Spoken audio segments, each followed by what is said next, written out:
hello, my beautiful people. I wonder what this one will do. That's just too big. That's just too big. There, at least you get a little bit of each face in there. I have survived. I survived. I'm back. I'm back. It's nice to see everybody. I hope everybody is doing well. The deposition went as good as it's going to go. But it's done. It's over with. So we got that behind us. Your Blues, it's nice to see you. I hope you're doing pretty well. Rebecca, it's nice to see you. Good afternoon. I hope everybody's doing well this Friday, Lady 7Up, JH, Melanie, it's nice to see you all. I hope you guys are doing well. Randa, excuse me. Deanna, nice to see you. Sorry, I'm having problems because I haven't been eating very much. My nerves have been like pretty much, wonky, as you guys can imagine. So I didn't eat at all Wednesday. Thursday, when I was packing up, I didn't eat at all in the morning, but I had something at the airport just to get me something in my belly. I didn't eat anything the day before. And then yesterday, that's all I had was Chinese, and today I haven't eaten anything but I drank coffee and water. That's about it. So my stomach's kind of bleh. I've been kind of contemplating back and forth whether to go and get something to eat or not, West Virginia Holly Girl, Kathleen, Lorraine, it's nice to see you. Suzanne, hello, my loves, hello. So, Crime Time Buzz just released something. I don't know if it was just today or if it was last night or when. I was just watching it. Troopers and Irish Mom, it's nice to see you. Hello, hello. Nervous belly, I can relate. Yeah, I think it's just the anxiety, of having last minute, which, in all fairness, it's just how it went, because I wasn't going to get the ticket unless the judge was going to order it, because I thought they were doing it backwards, and they are, but there's no real rule as to what order that has to go in, so that's really the nuts and bolts of it. But rushing around the last minute to get the tickets and stuff like that was a pain in the butt, but we made it through everything. Hey, Eric with an H, it's nice to see you. Hello, hello, hello. But I will tell you, it was emotional. There was times when they were talking to me and asking me questions, and I don't know where it came from, but it's like I had to excuse myself, because it was just, I couldn't get it to stop. It was just like, So I composed we took a break. I composed myself, got something to drink, and went back to it. Even though I had approval and could record in there, the transcriptionist didn't feel comfortable with it. And I kind of understand why, because of the cross chat, but it's for my personal records, not to be disclosed anywhere. So I'll have to get a court order next time. And I believe they're going to be probably wanting to do a trial deposition as well. So once we get through all of that, we'll have a better idea. Maureen, praying for your safety. Oh no, I'm good. The worst thing that happened, I will tell you, I don't get the Chicago thing. I just don't. Too many people for Bullhorn Betty. Okay, entirely too many people for Bullhorn Betty. But it's kind of crazy, because I put the location in my GPS, and of course there is road parking, and there were a few spots on the road, but I didn't know the rules of how to park, how to pay, whatever. So I went to the nearest parking garage. Well, when you go in one way. You can actually come into the parking garage two separate ways, but I went in one way, but the exit's out the other way. So when I exited the building, I was utterly confused about where I was. So I think I was supposed to take a right. I ended up taking a left. I'm walking all over Chicago. I have no idea what's going on. My GPS on the phone is not working the best. I put it on, the steps, and it's got the arrow pointed one way while the arrow is walking the opposite way. I was so confused. I talked to 1,000 people trying to find the place I was supposed to be. I'm texting the attorneys. I'm like, I'm here. I don't know where the hell I'm at, And I'm glad I got there. I got there at about 8:30. The appointment was at 9. I get to the office. I finally find the office about 5 minutes after 9. Like, I was walking in a flipping circle. Then I was terrified. I wouldn't even remember what parking garage had my car. And I'm just like, so you can imagine going into the deposition, I was already a freaking wreck because I was just ass backwards, had no earthly idea where my car is, you know, whatever. But hopefully they got whatever they needed. Hopefully they can start giving me some of my discovery. Hopefully they can start limiting the scope on their discovery so we can start getting this stuff moved on. I'm ready to get this, you know, to the finish line so we can go to trial or do whatever we need to do and move this ball forward. That's what I'd like to do, but and what I've been wanting to do, but I have to wait for discovery. And that's obviously going to be pulling teeth, so it is what it is. So we'll just go through it. I just want this stuff to stop. You know, that was the whole motivation from this is to get this stuff to stop. It's unlawful. It's illegal. I mean, on a criminal level, on a civil level, you know, in the state of Florida, in the United States, this stuff is wrong. So hopefully, you know, at the end of this, we'll be vindicated. We'll hopefully stop some of this stuff. You know, I don't know what the future holds. All I know is this is the avenue that we have to go down to get it done, to get it absolutely done.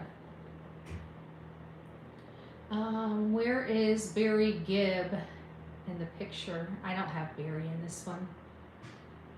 I'm so sorry.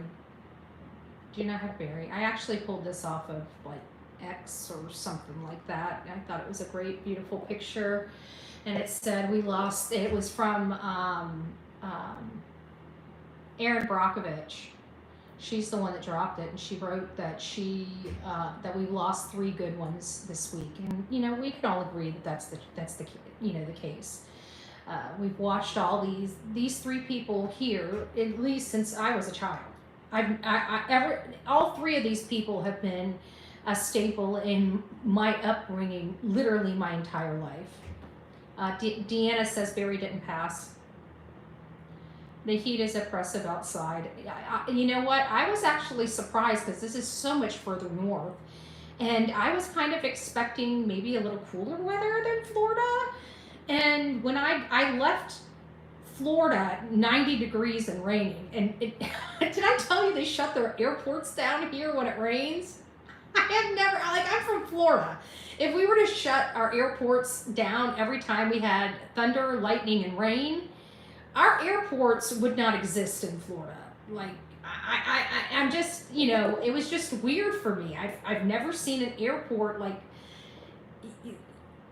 airports in areas have learned to, you know, splash the planes down with this coating so they don't freeze in freezing weather. We don't stop the airports in freezing weather, you know, freezing weather, hyperthermia, a whole host of other things. I don't know. I'm just saying it was just weird for me. I have taken a plane in just about every single type of weather you can imagine. Hell, I even drove the car out of the state of Florida while we had hurricane force winds just to go up to a court with a corrupt judge. So it sounds like the bad's weeding themselves out. You know, now that the money's not there to keep them in office in Sumner County, I guess they're starting to you know, pop like chickens. I don't know. They're just done. We had Lisa Byington, which I thought was a little, obviously a little shady. She was, when you start lying in affidavits, it begs to question how many more she's done that to, you know, period. And then you've got the DA, and the DA allowing this stuff to keep continuing to go when they know they didn't have a case. So am I shocked to hear this stuff? Absolutely not. You know what really upsets me though? Is that this man has been in office since 1982. You want to know how the good old boys exist? Crap like that. That's why I'm all about term limits. All about term limits. So it's nobody should be in power that long. Just like the Murdaughs. Look crap the Murdaughs were able to get away with by being in power. They were able. He almost got away with murder, literally murder, because of who he was. You know. Sharon, it's nice to see you. Did I say hi to everybody?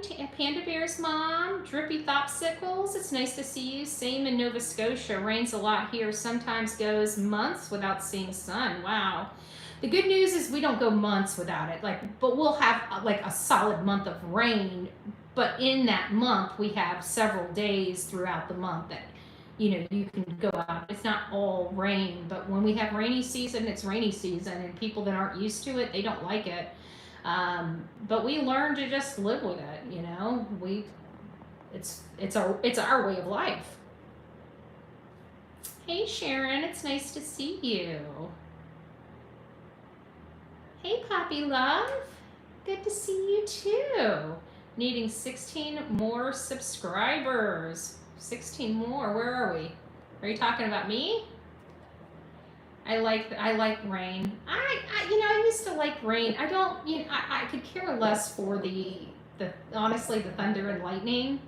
But rain, I actually like it. I think I think as we get older, you know, when we were kids and it rained and we loved to be out there in the rain, splashing in puddles, getting muddy, right? And then it's like, you know, we grow up and become adults and forget how to get out there and play in the rain and get muddy, you know? And sometimes I just want a good old mud fight or you know, mud pie throwing contest, or you know what I'm saying, just to kind of shake it up a bit. I.e. the insane asylum. Amen to that, Adrian. Amen to that. Butterflies are free to fly. Hey, hey, hey, hey. I listen to thunder and lightning tracks. You know what really is just kind of like almost hypnotic though? Is the rain on tin roofs. That's the one thing I think I love the most. I hate my house. I do. I don't like it. But the one thing I think that gives me some sense of, I don't know, calm in the rain is I put a metal roof on my roof this time. And hearing, it's not quite like my grandfather's house. My grandfather's house had a tin roof. It sounded like water hitting, you know, the metal cup. Tunk, tunk, tunk, tunk, tunk, tunk, tunk, tunk, tunk, tunk, tunk, tunk, tunk, tunk. You know, it sounded like little BBs hitting hitting a metal plank or something like that. And that's the way it was out in Mayaca at my grandfather's house. Hey, Outer Banks, it's nice to see you. The real me too. Hey, hey, hey. Karen, it's nice to see you. But I don't get that, you know, and I think it's because of the construction of my roof. So I don't get that ting of the tin and the water. But that was almost hypnotic. I remember just there was times when I was out at my grandfather's house and it'd start raining. And of course, this was when I was a little bit older, because when I was younger, the house scared the crap out of me. I remember I always wanted to stay with Grandpa. And then when Mommy and Daddy left, I was like, I had to have been like 2 or 3 years old. I want my Mommy, I want my Daddy, you know, and they would get all the way home, which was almost an hour away. And then as soon as they'd walk in the door, they're getting that phone call. Yeah, please come back and pick me up. I'm scared. Yeah, yeah, yeah. And, you know, of course, I was the baby of the family, so, of course, Mommy and Daddy turned around and came back and picked me up. Oh, I agree. Rain on a tin roof is awesome. Yeah, just, I don't know, it's almost hypnotic. You can kind of get lost in the tings. It's just, I don't know. If I ever can have that sound, that acoustic sound that my grandfather's house made, I would probably be in heaven, but it's probably going to require me to buy an older house, not a newer one. And my next purchase, I don't want any repairs to it. I'm over it. The ex-husband is gone, the handyman business is closed, and I want no more part of it, okay? I'm late. I don't know. What are we talking? We're just chatting. We're just yapping. I finally finished the deposition, and then, you know, came back here. It was quite a bit of traffic. I don't know how anybody gets a speeding ticket in Chicago. I just don't understand it. If you're getting speeding tickets in Chicago, you got some superpower. Okay. There's no place to go. YouTube has black screen, sleep track with rain and 10. Oh, I didn't know that until roofs. That was my grandma's house. Yeah, it takes you back in time, doesn't it? I'll be driving and listening. I agree, we are only human. My point is the words literally do matter and have effect on our lives, on real lives, yeah. So I was watching, but you know, it sounds like some of the things are taking care of themselves in Sumner County. And I think it has a lot to do with the amount of money they lost this year. And I really do think the amount of money they lost this year is a direct result of the bad publicity that they're getting and how they're staining the entire state of Tennessee. And it's blatant, right? It's blatant. Anybody that can see this, anybody from the outside, from any outsider, obviously the insiders have those secret glasses on that they can only see what they see, right? But they're making the whole state look bad, and they're making the whole state look corrupt. The top leadership, Bill Lee, he's, I don't know. I think he's going to find other things that are more suitable for the money of Tennessee. That's all I'm saying. But I think this is a direct result. Even the DA, whatever, DA Whitley, I forget his first name, but Whitley, it sounds like he also got, I just don't think these people are going to be getting any more than they're going to get, and I think they're running for retirement. It might have something to do with some legal stuff, I don't know, but I'm pretty sure it has something more to do with the funding of that county. But I'm perfectly fine with it. I think more leadership needs to step down. It's time for new leadership to take the reins and move that county forward.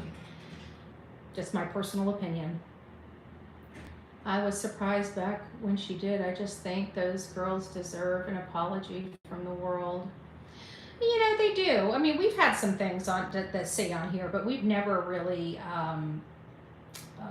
taunted. I think the worst conversation we had related to Bethany and Dylan Mortensen. It really wasn't Bethany. I never really talked too much about Bethany.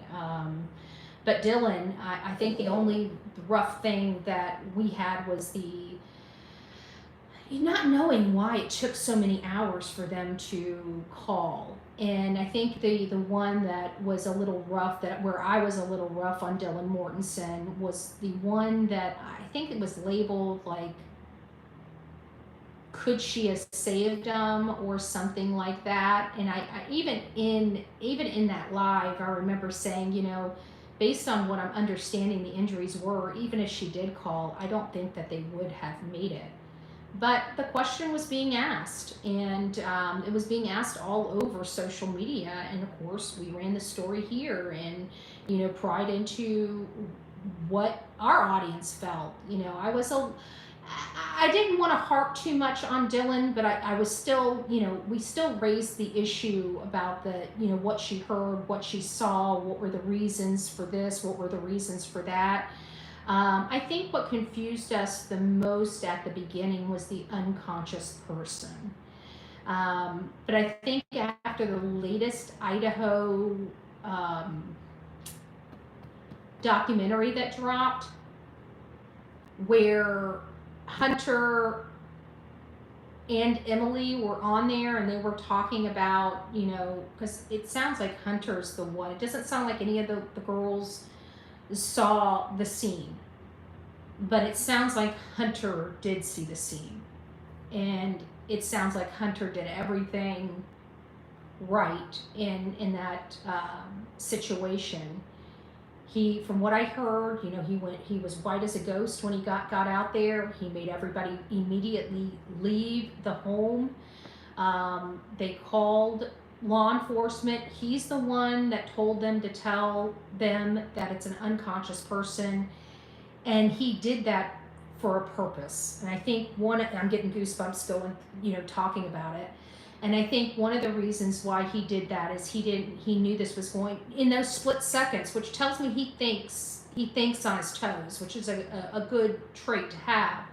But he, as young as he was, realized that was a situation those girls did not need to see. He got everybody out of the house. He used, in my opinion, the exact right words to use to describe the situation without bringing a whole lot of alarm to the situation. Was it an alarming situation? Yes, it was. But in situations like that, making statements other than unconscious would have went out on the air, which is, again, just a really smart decision in such a crazy environment. I don't know if I would have thought about saying an unconscious person, but he knew that was the right word to use. For whatever reason, in that moment, he was able to process things, when other people may not have.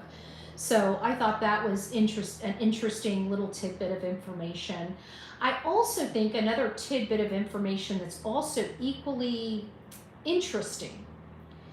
It was based on Olivia's, and I just want to let everybody know, Olivia is an A, not an O. It's, if I remember it right, it's Olivia, Alivea, I think, if I remember the proper spelling of her name, but I just thought I'd say that because, like, my BFF is Olivia, but that's Olivia. So I just wanted to clarify that for you guys, just in case you were a little concerned. She has the same pronunciation, slightly different, but same pronunciation, but spelled definitely different. She had said something that went off in my head like bells, and it was when she said that after that morning that he went there, like, he had been stalking that house several times. I'm just giving you guys background information. This is not what she said verbatim, and I don't know if I'm going to be able to say what she said verbatim, but I'm just giving you a little history. So in the information that we found out is that Brian Kohberger had visited that house multiple times before the actual murders happened in that house. And then he went back that next morning. And then he went back home, took a shower, took the photo with the thumbs up.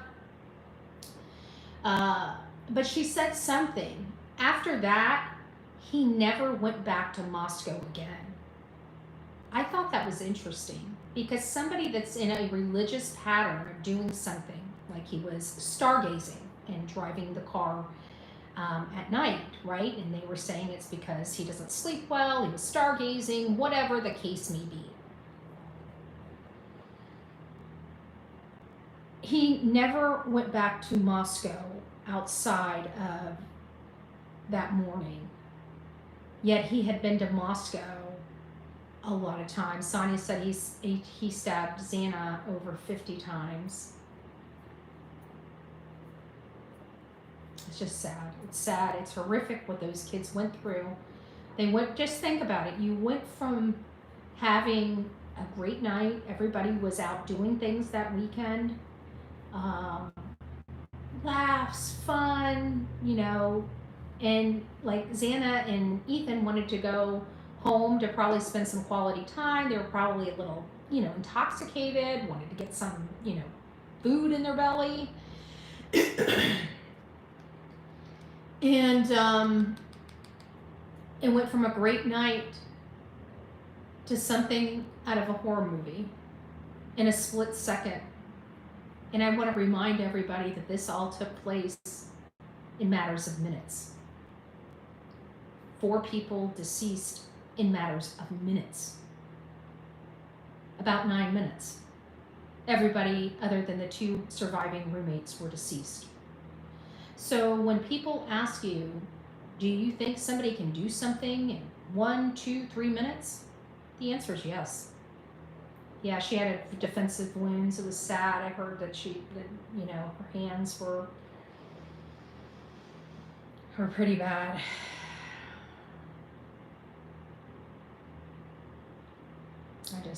I feel so bad. I feel so bad.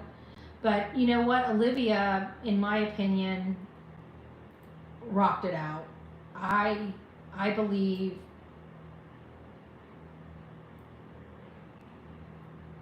I believe she did her sister justice. Her sisters justice. Um, it was incredibly hard to see Dylan um, go through what she was going through. It was incredibly hard to see Bethany. Again, I didn't really cover Bethany. I didn't really even cover Dylan that much. We had some comments to say because she was more. Um, it was the probable cause affidavit. I wish they would have either left. They couldn't leave Dylan's account out of it. So we all knew she saw the intruder the night, early morning hours, and did nothing. We now can see her upsetness. I don't know if she was like that at the time. I really do believe she was thinking she was seeing things, which then again makes me wonder, did she consume maybe something other than alcohol that made her question what she was seeing? It's just, was she so intoxicated she thought she was dreaming? That could be possible. But we know that the kids were definitely out that weekend. We know the kids were consuming probably a college university belly full of whatever, alcohol they were drinking. We saw Maddie and Kaylee, at the grub truck. We know that they were, feeling good and they were enjoying themselves. That's what I think what bothers so many people is these kids were just living. And they were so happy and life was just going so great, and they had some of the best weekend that they had. And then boom, just literally in 6 to 9 minutes, it was all gone, all done. And we just are still sitting here wondering why. Why? A big, big question mark. Why? And still nothing. We don't know. We have assumptions. I assume that the reason why he got into Rumsland's thing is because he was trying to explore who he is. I think he realized at some point he was a little different than everybody. He wasn't. I think he knew. Just again, my opinion, and everybody's got it, So we have loss of life. We have a DA that, I'm sorry, Bill Thompson.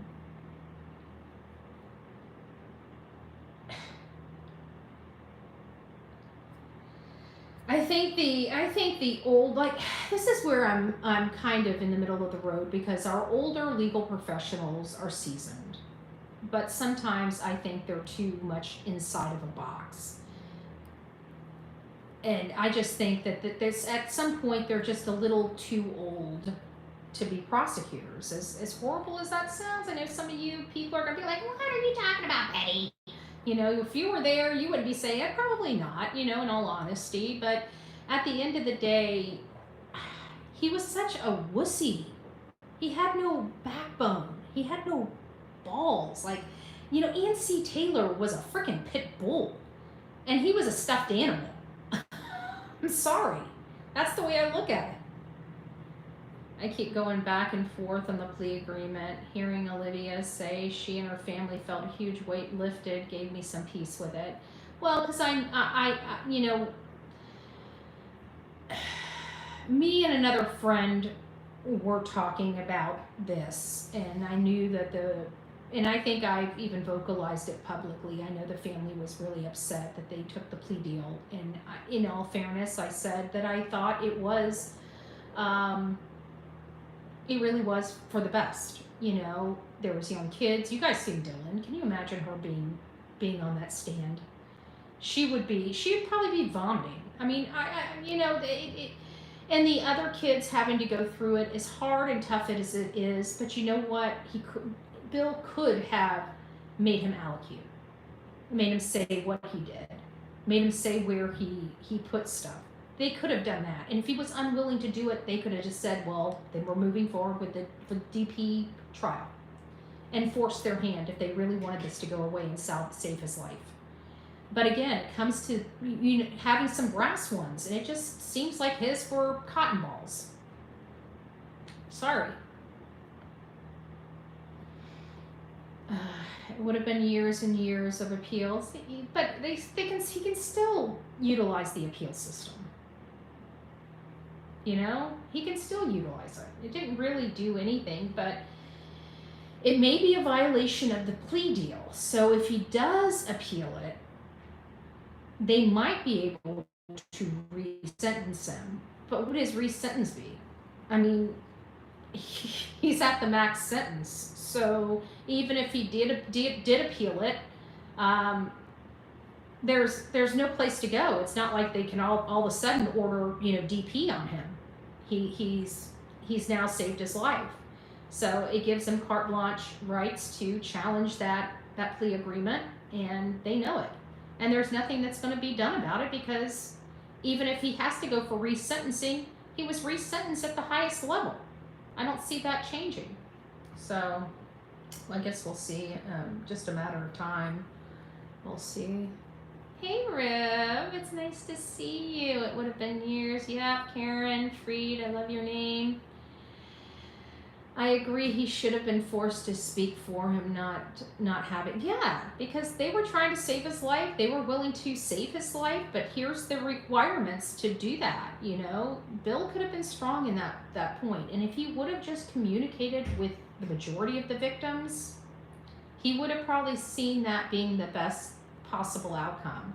I can tell you, the Trump administration has had some comments to say about that, and I have to believe that that's a direct dig at Bill, because he knew Bill should have been the one that got all that crap done, and he didn't. They said Kaylee's face was, I know. That was hard. That was hard to listen to. And they stole that information. They should have given all of that information to the family. The family should have knew what happened before the plea agreement. Even if he didn't take them into consideration when giving the plea agreement, they should have had absolutely a good account of what happened to their daughter. And they still, they're going to have to find out from the news, just like the rest of us. And I think that's just wrong. It's just wrong. It's just wrong that all these channels, all these people that are making documentaries on this case was able to get access to information that the family didn't even have. I just think that that's wrong. I think it's wrong. So guys, today has been stressful. So I'm just going to kind of relax. I don't know if I'm going to get anything. I don't know if I'm going to be able to eat anything. We'll see. So I'm just going to sip on water until my stomach quits, starts calming down. And it's not like it's from just the nerves. It's from the not eating. And now it's getting to the point where I've only eaten one thing in 3 days, that I'm concerned if I do eat that it's going to really upset my stomach. So I'm trying to, if I'm going to do that, I'd rather do that when I get to Florida. So I might not eat until I get home. I don't know. I've got to decide. So who knows? Sonny, I was thinking he would make it too. What is?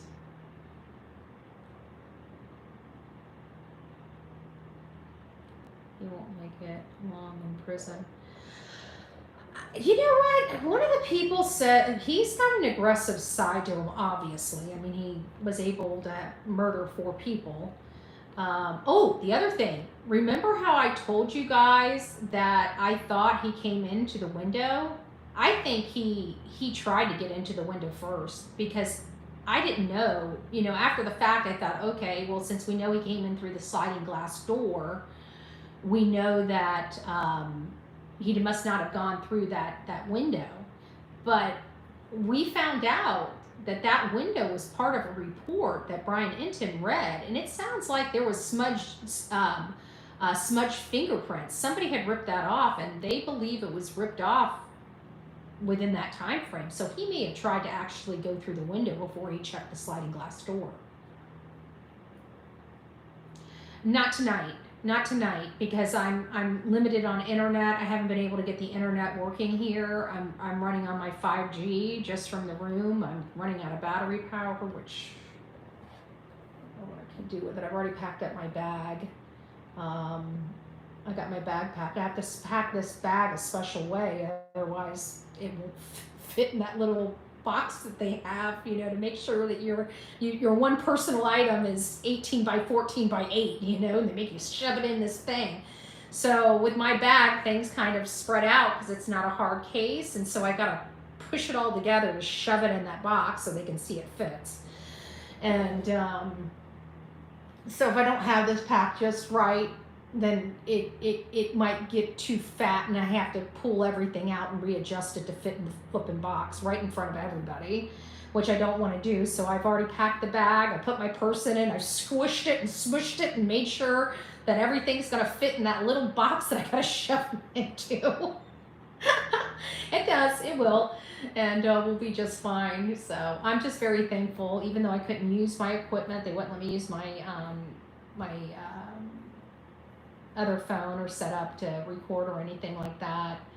At least I know I have a tripod that can fit in my traveling bag. So, and I did just travel with Karen. I might not have to bring the whole house next time. This might have been an epiphany, so to speak, because I brought, now I couldn't bring the Apple, which is what has my iCloud on it, so I'm completely running in the dark here.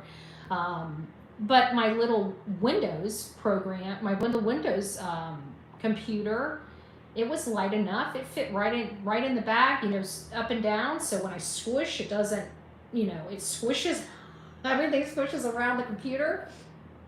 And so it fits. So I brought a computer. I brought 3 chargers. I brought 3 cords. I brought my audio recorder. I brought my body cam just in case I went out. I was gonna, if we did have a chance to go out to Chicago and explore, I was gonna, you know, keep my body camera on me because I don't leave home without it. And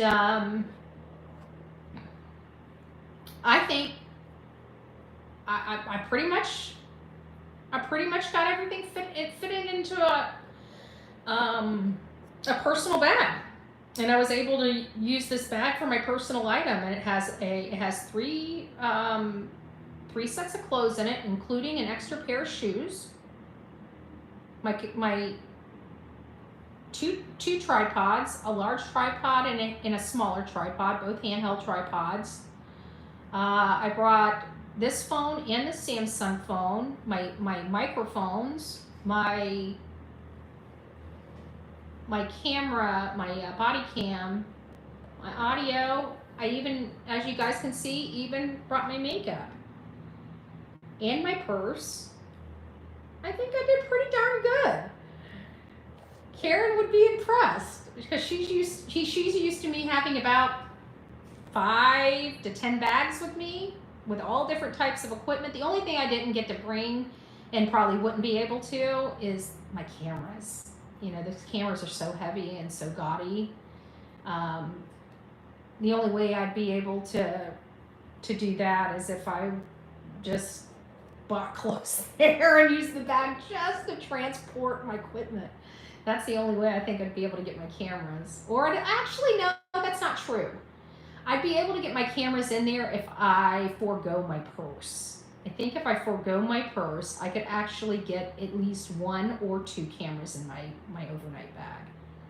But I just want to remind you, my overnight bag with all the equipment and toiletries only holds enough clothes for 2 days, or excuse me, 3 days, and pajamas. I was able to get three clothes and a pair of pajamas in this bag with some of the equipment.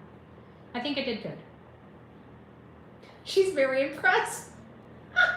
She had to watch me. Oh my gosh, we were in, I don't remember, where were we? Tennessee or Kentucky or something?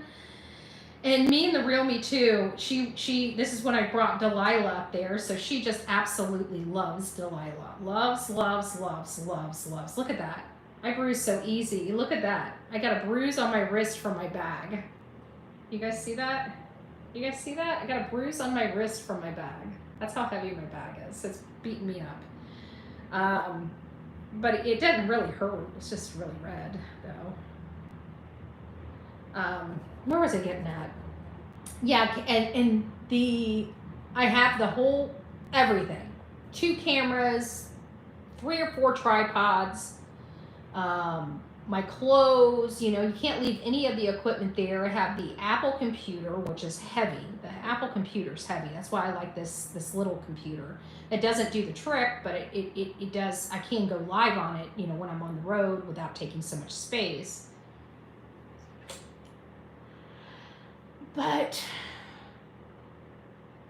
a woman got stuck in the elevator, and so Karen had just brought up Delilah, and I had to pack up everything. It was freezing cold, and I didn't want to do it first thing in the morning because I had 10 bags. And I had my big suitcase. It was probably 62 pounds. I mean, my big rolly suitcase filled with crap. No elevator. We were on the 2nd or 3rd floor. I had to walk it all the way down. I think at the end, I just took the bag and just shoved it down. No, that one I didn't do. I remember I got the wheels on. I probably almost broke one of my corner wheels, and I just rolled it down on the stairs like this. It was a little bumpy ride, but we got it done. I got that loaded up in the car, and I had to go up there and do that. How many times? 3 times. I think it took me 3. There was no elevator, and I had all this equipment. I hated it. I hate when I have to go on the road. Everybody thinks it's so fun. I mean, granted, we do get to see some beautiful scenery, but the packing up, the loading into, having to take everything out of the car and load it into the hotel room. And then every time you leave, having to take it out of the hotel room and load it into the car. Bags and bags and bags of crap. Whew, it gets to you. Her suitcase is big enough for 2 bodies.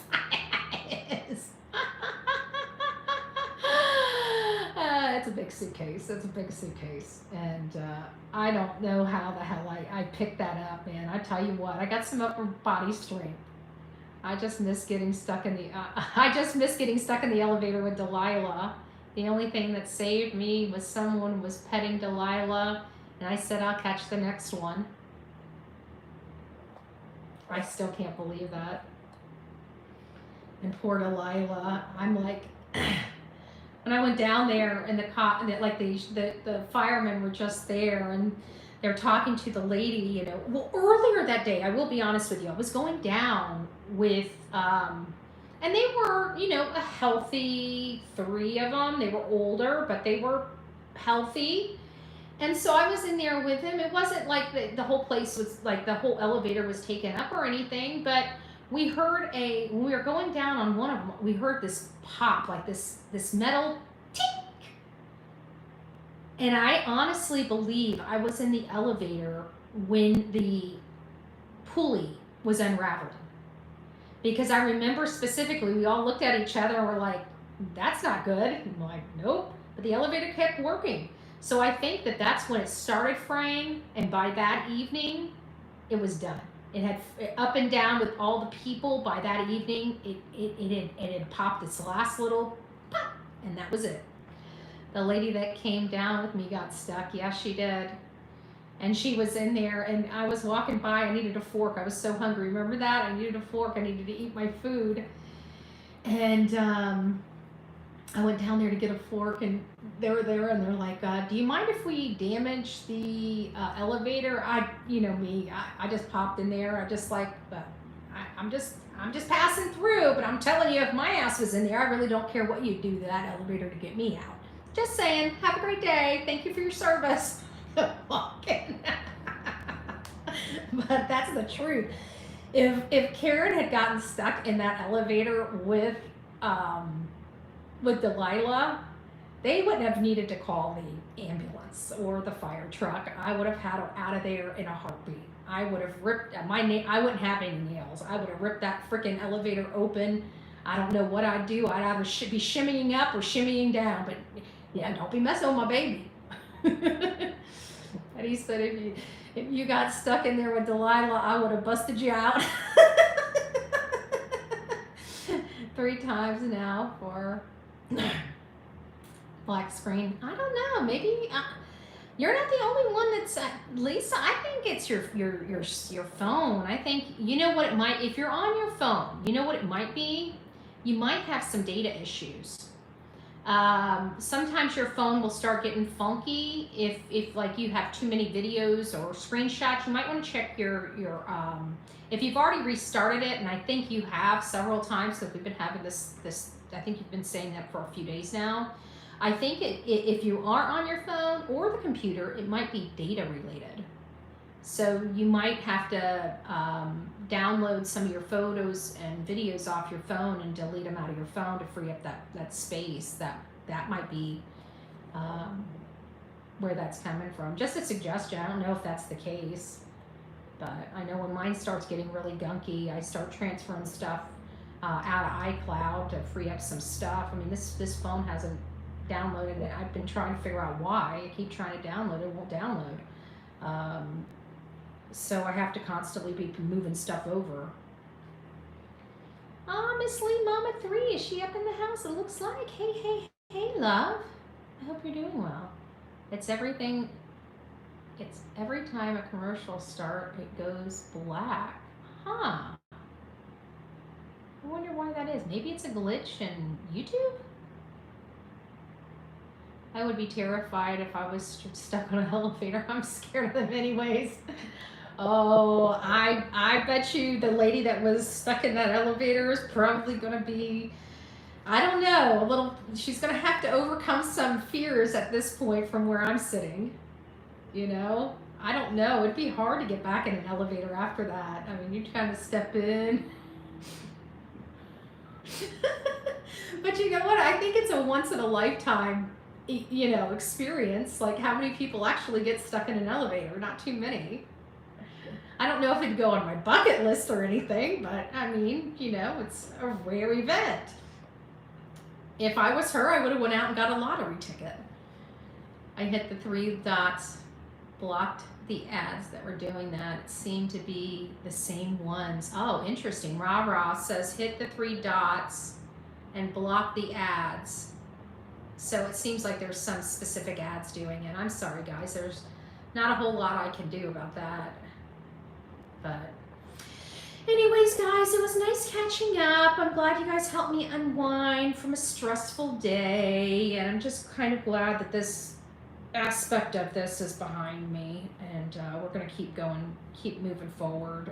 And hopefully one day, people will be a little safer on YouTube. Because at the end of the day, she's just changing her tactics. She's not attacking me no more, but she's attacking Brittany J. She's doing the same exact thing she did to me to Brittany J. So I don't know. I just hope it stops. I hope they realize that their First Amendment rights don't supersede anybody else's, just like everybody else's don't supersede theirs. But it seems like every time they don't agree, they want to cancel somebody, shut them down, send cops to their house, call CPS. I mean, it's the same fucking shit over and over again from case to case, person to person, and it's always the same players. And it's getting to be such a point that we can literally show for the last 5 years exactly who the victim was of this attack, who the victim was of this attack, who the victim was of this attack. And you can see them playing doing the same exact things from case to case, from person to person. It's a shame, but we'll just keep working at it. That's all I can do is just keep working at it. So how long was the other lady stuck in the elevator. I think they got her out pretty quick. I think once, if I recall correctly, I think once the firemen got there and got their equipment in there, I'm pretty sure she was out of there in like 15, 20 minutes. But I think she was stuck in there for like 30 minutes before that. So I think it was like, all in all, like an hour that she was stuck in the elevator, and then the elevator obviously that was damaged, so they had to shut the elevator down. And when all this was happening, that's when I'm like, ugh. Because it's so hard to pack up, because what you end up doing is like, you got to pack everything up, put it out in the car. You can't really put this in the car without this in the car. Then you got to try to think ahead about what you need. You got to have another bag there because you're in pajamas. You need to pack up your pajamas in the morning and throw them in the back of the vehicle after everything's packed up with your, it was rough. I think I even had to go back down there and get some things that I didn't need to pack up, and it was just a pain in the ass. That's all I can say. It was a pain in the butt.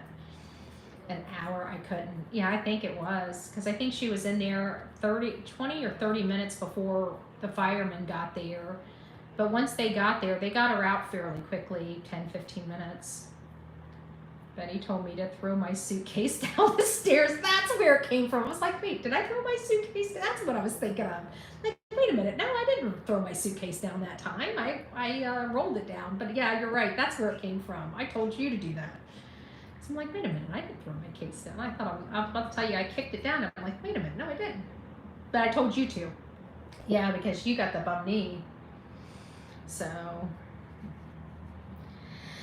All right, guys. Well,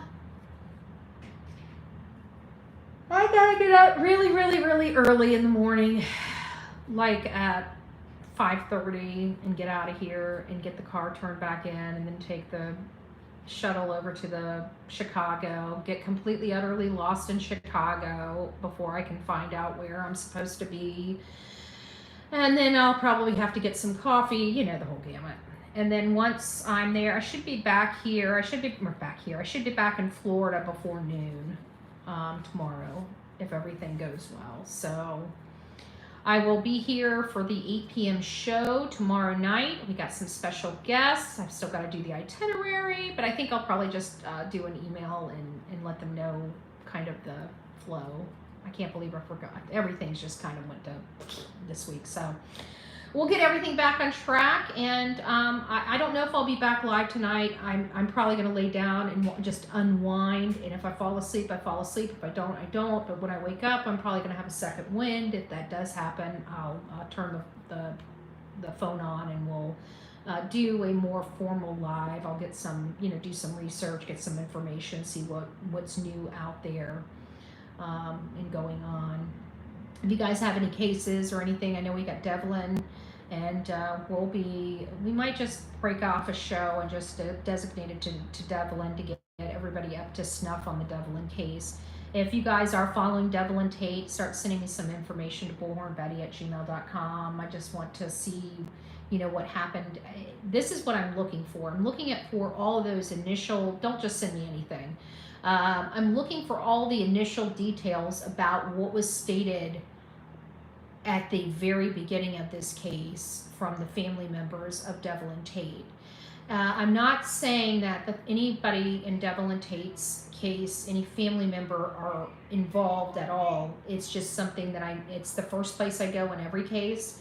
It's the first place I'm going to go in this case. And it's going to be what I explore first, and hopefully if I have any issues, I can send an email if they're willing to answer those. Maybe they can put some clarity on it to help guide us. But if not, then we need to be looking at something else. My biggest concern is how his family would think he was going to make it to Arizona. That's really bizarre to me. And that's the one thing that might have a simple explanation to it, but if it doesn't, then I'm going to be looking at that statement as very odd. So food is literally for thought, or food, yeah, okay. Try to get a solid meal in you once your stomach settles. Oh yeah, I'm going to try. I don't like going without eating. It makes me a little restless, but I also don't want to, I also know my body, and I've gone without eating like this before. Just, like I said, I was just rushing around. It wasn't intentional or anything like that. But once you go without too much food and you start introducing food, it can just cause cramping and all kinds of stuff. So I'm just trying to avoid that. But I know I need to eat something. But I'm trying to figure out what I can eat around here that'll be light, and it's salad. And I can't even find any place that it's just, I can just get a salad through a drive-through. So it looks like I'm gonna have to order it and either pick it up or dine in, and that's what I don't want to do. So we'll get it figured out though. But I'm absolutely wiped. It emotionally wiped me, so I'm gonna just kind of chill out and just kind of recoup. So I'll see you guys in a little bit. I have a funny feeling I will probably go live again before the end of the night, but I just can't guarantee it. But the truck phone does need a charge. We're on our last little sliver of battery, so that's my cue to say bye to you. I love you guys, and we'll see you soon.